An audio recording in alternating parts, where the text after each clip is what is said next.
Good to see everybody. Appreciate you being here. What question do you have? John, with Lamar, he's increased his passing yards while really decreasing his interceptions. I mean, he has 2 interceptions now in 10 games. Why do you think he has been able to protect the ball, especially interception-wise, so well this year? Well, I think Lamar's just been intentional about playing as well as he can across the board, and that's a big part of it. There's so many things that go into playing the quarterback position, and then so many things that go into the thing you're talking about as well. So across the board, I think he just tries to be the best he can, do the best he can, every aspect of it, whether it's huddle communication, pre-snap, making sure everybody's in the right spots. We've improved greatly in those huddle, pre-snap communication areas. We've got to continue to get better at that. And then operating the plays at a high level. So all those things go into it, and I think all of us would say we have to continue to improve, with a sense of urgency in everything we're doing. John, what's the latest on Kyle Hamilton? I know you said after the game wasn't serious. Any further update there? Yeah, it's Monday. He's been here all weekend, getting treatment and stuff like that. So we'll see how he looks on Wednesday going forward. After taking a look at the film, some impressions from the Cincinnati game, and most importantly, how was Ja'Marr Chase able to get open so frequently after looking at it? Yeah, I mean, Ja'Marr Chase is pretty good, so that's one reason. If you're looking for the hows, I think he does a good job, and that's where it starts. He's a talented person, but way too much, way too many, and it really comes down to how we're playing. It comes down to us. We got to play our coverages better in those situations. Deep part of the field, especially the deep middle and the intermediate middle part of the field, are the areas that have been a problem for us. Just very inconsistent back there in that sense, and we're going to be attacking that. It's probably the one major thing. If I was going to put a priority thing on it, obviously, probably everybody would agree with that.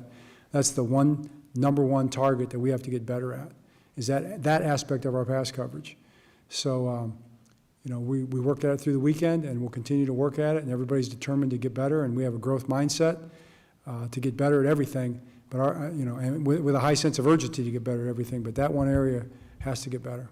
John, Marlon Humphrey said that what's happening in practice isn't always translating to the field, that you're playing certain coverages certain ways in practice, and then 2 days later it's breaking down. Is that what you're seeing from the film? And I've seen that happen. Yeah, I mean it's not across the board. We've had really good practices, especially the last couple of weeks in terms of coverage, but it hasn't translated to the field consistently. I mean, I think they had 64 pass calls in the game, so that's a lot of passes to defend against good players. But you can't have those long touchdown passes. I mean, it's one thing to give up 9-yard completions, 7-yard completions on check down and low routes and go tackle them. It's another thing even to hit a sail route or an in-breaking route and tackle it, but to not tackle it or to let it get behind us, those are just things that those are below the line. Those are not okay.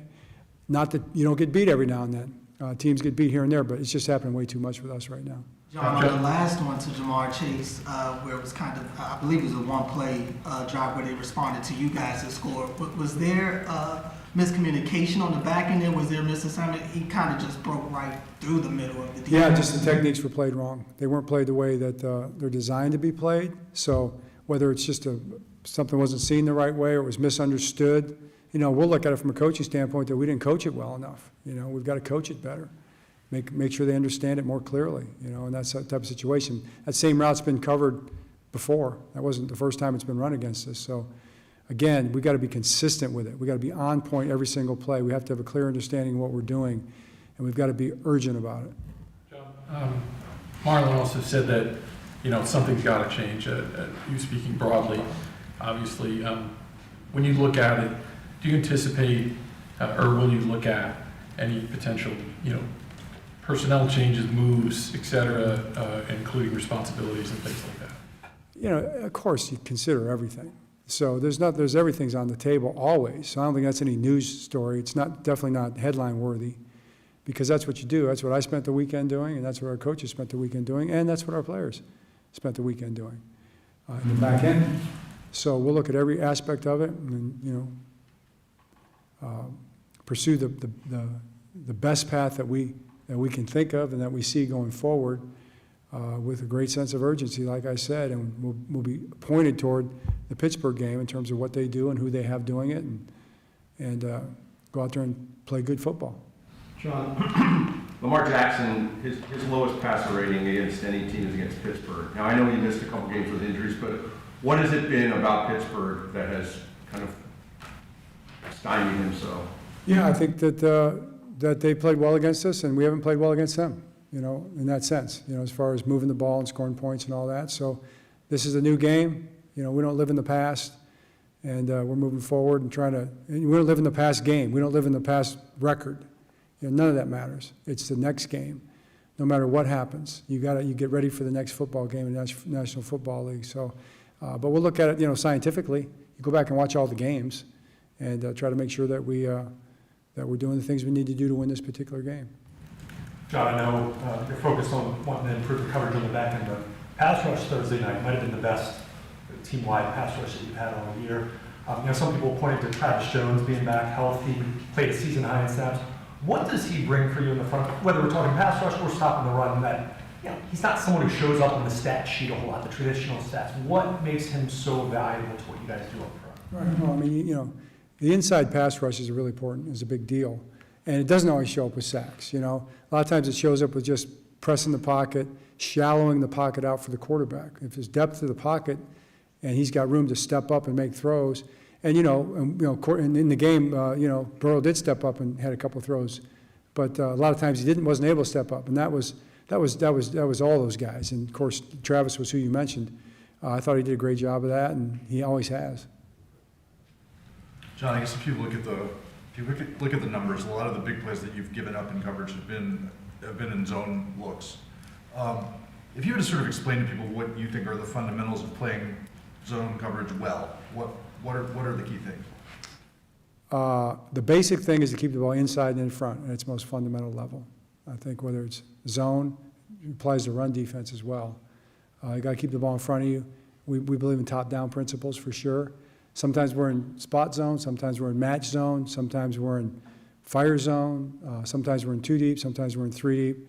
All those things are different, and they have different ways of playing routes.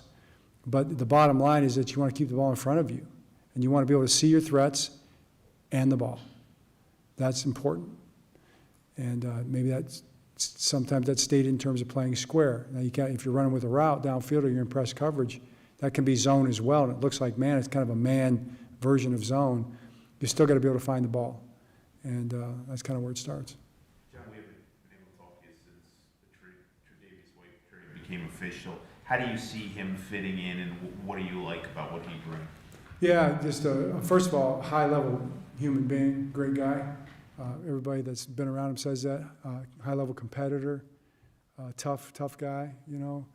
Willing to get out there and play hard like we like.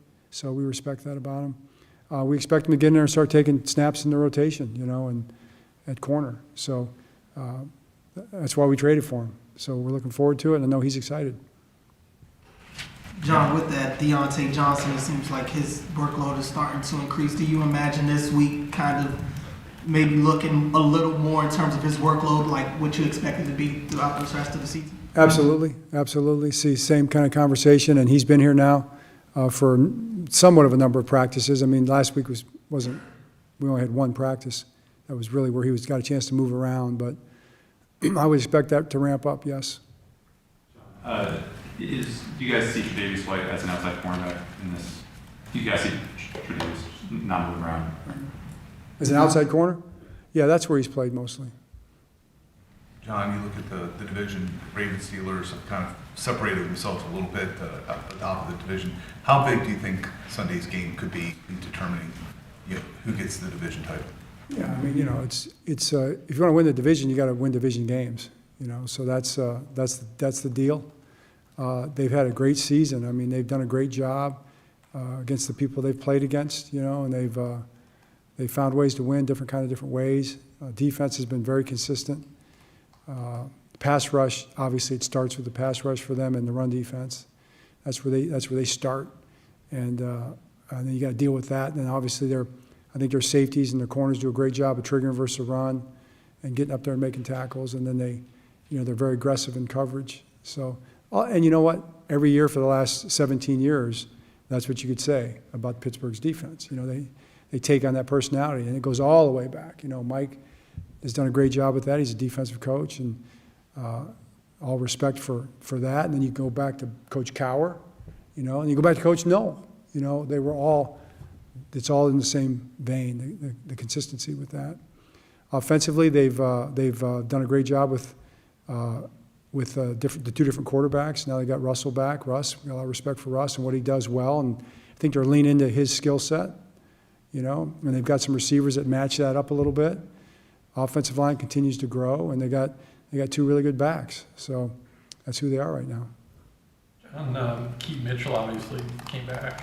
What two things, do you anticipate, you know, continuing to use him in that kickoff role, and what did you see from him, you know, outside the obvious? He looked pretty fast.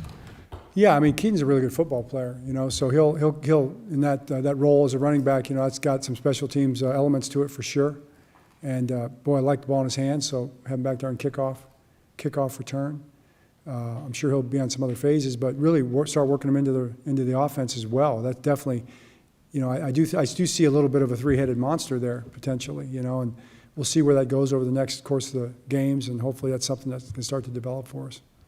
John, you said after the game you described the Tucker miss as just a bad swing. When you look at it again, is there anything more to that, or is it just a bad kick? I mean, that's how I would describe it. I'd really rather lean on what Justin would say. You know, I don't want to speak for him on any kick, you know, other than great kick. But I watch him in practice. I watch the practice tape, and he's doing great. You know, he's been kicking the ball super well, but he's had some of these that just haven't gone through for him, you know, and those are broken down, you know, inch by inch. That's what we do, break them down inch by inch, and he's his own biggest critic for sure. So I think by his standard, he'd probably say that. John, I know every game is important for you guys, but this week obviously Pittsburgh, but what it means for standings purposes just in your own division. Do you relate that to the guys? You know, does your speech change this week considering how big this game is? Yeah. I mean, it doesn't change in this sense, as I tell them that every week. You know, not that every game is a big game. And that's the thing in this league I think it's really important to understand. I mean, you know, the more games you win, the better your position is. And, you know, it's not like basketball or baseball where you play all those games, or hockey. You only play 17 regular season games, soon to be 18, you know. But that's not that many in terms of what they mean. Every game is really super important. And then when you play in your division, they kind of become twice as important because you give your division rival a loss. So it separates you really in 1.5 games at least. So that's just something that we really just have to understand, but we always do. That's why we say division games are so important. Pittsburgh is 7-2, you know, so that becomes part of the equation for sure. But in the end, that's not what matters. What matters is how we play. We go in there and execute. We go in there and play, you know, the brand of football that we're used to playing, that we know that we're going to play, and then we let the chips fly.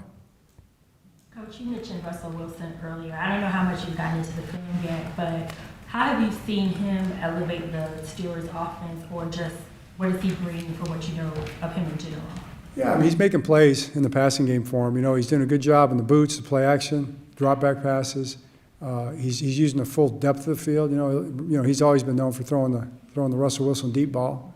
So he does that. He gets out and runs around, scrambles around, makes some throws, makes a couple runs here and there. So, you know, he's kind of doing what he's always done, and that's always impressive. John, outside of Roger, Nate, and Sanusi, we haven't seen too much from the rookie class. Behind the scenes, how would you say they've developed as a whole? I think the rookie class is doing a good job, developing very well. You know, you have to go by guy because every scenario is a little different. Some guys have had some injuries they've had to deal with and stuff like that. I think they've all met their circumstances where they're at in the best possible way, individually. Not disappointed with anybody. I think they're all doing well, and I think they're all going to be good players. Hey, Coach, speaking of the division, when did the HBO cameras start showing up full time? And have you thought about... After the Chargers. Have you thought about how you're going to handle that? I have, yeah. I mean, we're not going to do anything different. You know, we're just going to be us. That's how we're going to handle it. It'll be very genuine. It'll be real.